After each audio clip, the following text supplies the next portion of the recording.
like a Hellcat. And hello mga friends, welcome back to my channel Jalil, and for today we are going to make Turkish coffee. Ayan, so let's do it. Friends, we need boiling water,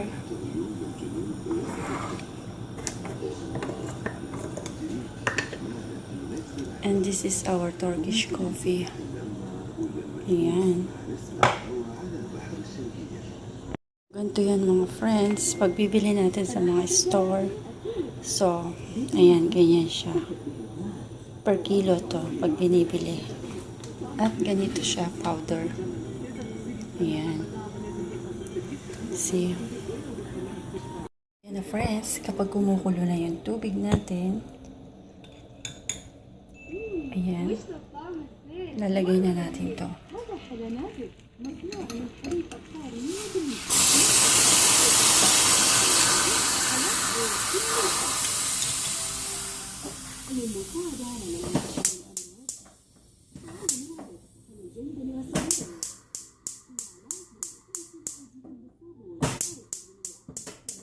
Ayan friends, normal yun. Yung pag sobrang kulo yung tubig, tapos sabay ilalagay yung kape, normal yun na umapaw. So, we add another hot water and put the coffee. This 3 tablespoons. Ayan, let it boil. Ayan, successful ang ating coffee.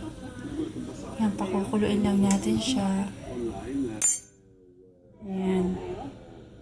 Ramadan na. See, kumukulo na siya. Ayan.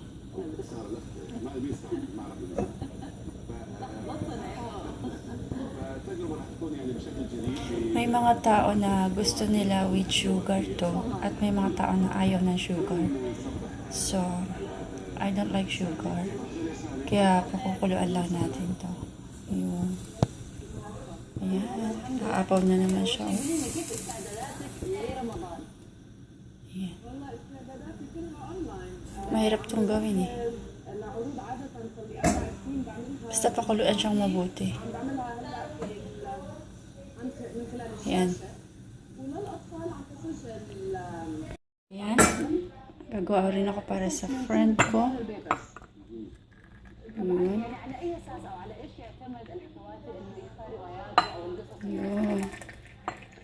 Ayan.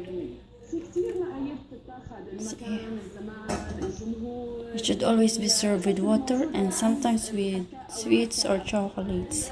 Ayan, picture na natin para sa ating thumbnail.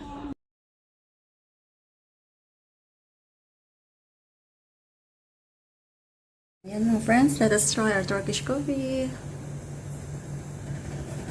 Ang tapang. Matapang to. Hindi siya pwede tunggain. Kailangan dahan-dahan lang siya inumin. Parang ano to, lasang kapeng barako ng Pilipinas. Ayan. So, hope you enjoy for today and keep safe and God bless everyone. Bye for now.